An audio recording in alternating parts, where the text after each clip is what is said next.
Hello and welcome to Inside Iraq. I'm Jassim Azzawi. Republican support for President Bush is crumbling, a signal of a total meltdown or a painful jolt to change the Iraq policy. In the eyes of his people, al-Maliki has lost all credibility.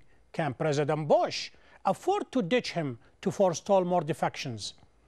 The watershed September testimony is approaching fast. How will Congress react if General Petraeus paints a bleak picture and asks for more time? Seb Walker reports. What's realistic as well is to understand the consequences of what will happen if we fail in Iraq. George Bush under pressure. In other words, the US president's facing unprecedented dissent over a perceived lack of progress with his Iraq strategy.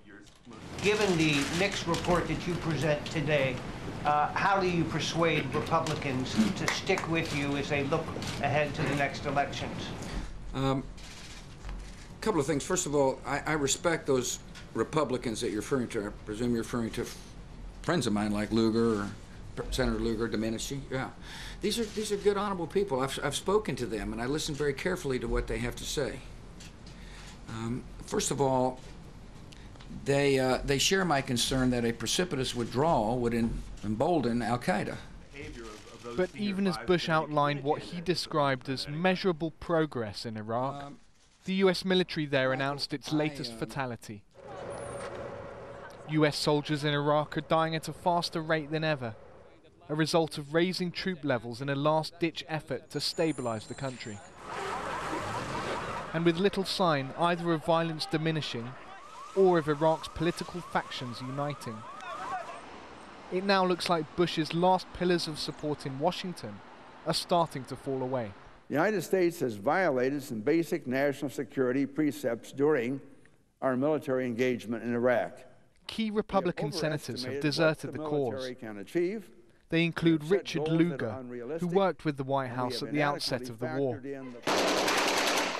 The military is due to present its report of progress on the ground in the middle of September. But the verdict of Washington's top commander, David Petraeus, could just be that he needs more time. The worry for Bush is that without fast results and soon, patience could already have run out by then. Sebastian Walker for Inside Iraq. To examine how events might unfold in the next 6 to 12 months and their impact on Iraq and the US, we shall attempt to provide 3 different perspectives: an American, European, and an Arab.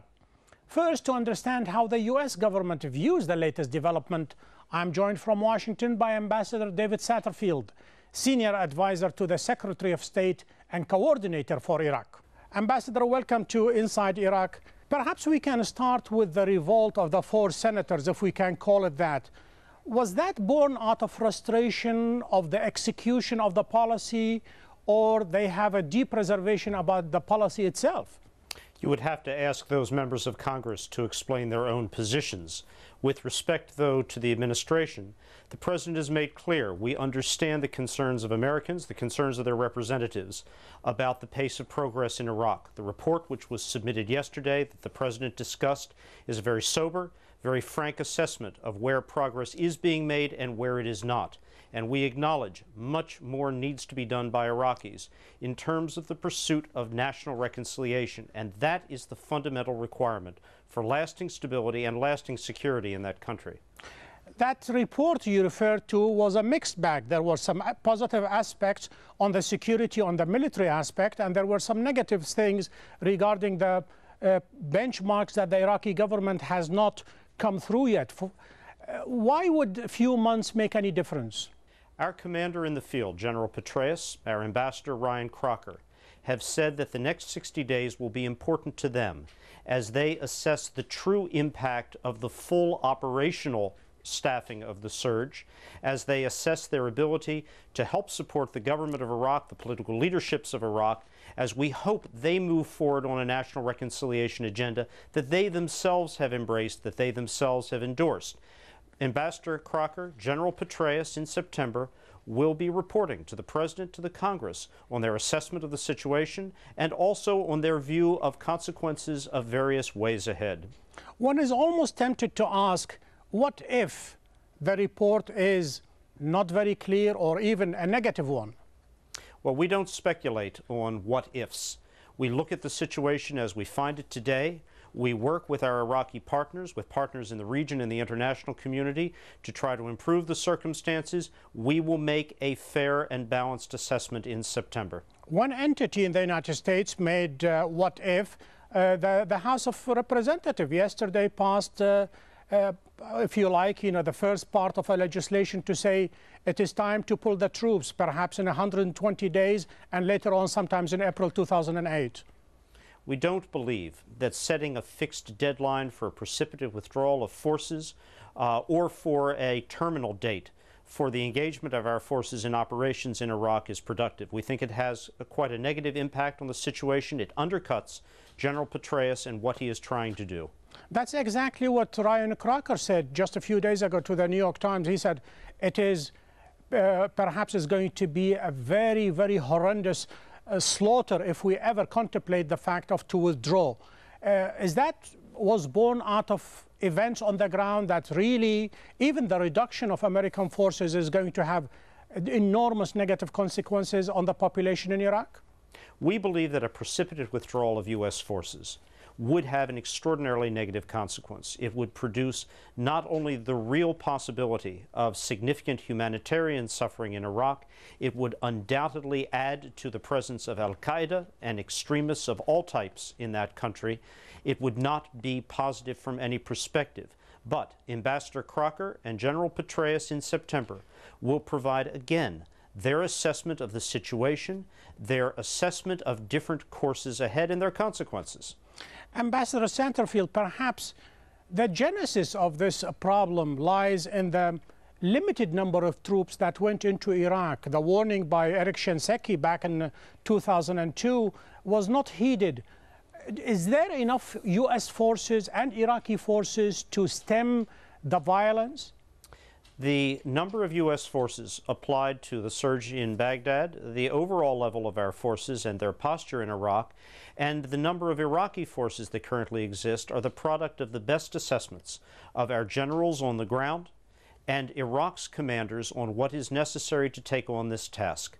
With respect to Iraqi force size, we are engaged in discussions with Prime Minister Maliki, with his government, with his security officials, on how best to grow and in what direction to grow the Iraqi armed forces. But again, the troop levels on the ground and their deployment is a decision of the generals. Since you mentioned al-Maliki, pretty much he has lost a lot of credibility in the eyes of Iraqis. They don't look at him as Prime Minister of all Iraqis, but rather to a limited segment of Iraqi political body. Well, I would let the Iraqi people speak for themselves on what they do or do not assess the government to be or the government to represent, rather than making observations from a third country many miles distance from Iraq. We believe that Prime Minister Maliki and his government do need the support of all of Iraq's communities, of all of Iraq's political leaderships, plural, in order to succeed. The task, the challenges in front of this government, in front of any government of Iraq, are very considerable, and we don't underestimate the magnitude of those challenges. But what is required here is a common national vision, a common national will to move forward on security for all Iraqis, economic opportunity for all Iraqis, and above all, a national reconciliation process that makes of Iraq a true unitary state. You just mentioned the magical figure, the magical word, if you like, national reconciliation. He's been in power for almost a year and 4 months right now, and that national reconciliation is far, far in the distance. We have acknowledged that the pursuit of real national reconciliation, a common national vision, is still something on which progress is very much needed and needed urgently for the sake of Iraq, not just for the sake of the United States. That is going to require compromise. It's going to require consensus among Iraq's leaders. But I want to draw attention to the fact this is not the issue of one man, the Prime Minister, or even this particular government. It is a question of whether all of Iraq's political leaderships can come together, can, if you will, submerge their party, sectarian, ethnic, or individual agendas for the sake of an Iraqi national agenda. Pretty much you summed the leak memo by Stephen Hadley way back a few months ago when he cast a lot of doubt on the ability of the man or on his sincerity. We are not challenging the sincerity or the dedication of Prime Minister Maliki to pursuit of national Iraqi goals. But we would note that it requires more than a single man's leadership. It requires a consensus amongst all of Iraq's political leaderships and all of Iraq's communities to make the Prime Minister a success. Ambassador David Satterfield, Principal Advisor to Secretary of State and Coordinator of Iraq, thank you very much for being a guest on Inside Iraq. Thank you. We will take a short break now, and when we come back, we will be joined by two more politicians, a European and an Arab. Stay with us. September 15th now looks like an end point for the debate, not a starting point. The president has got to get out ahead of this train. Senior anonymous U.S. national security official.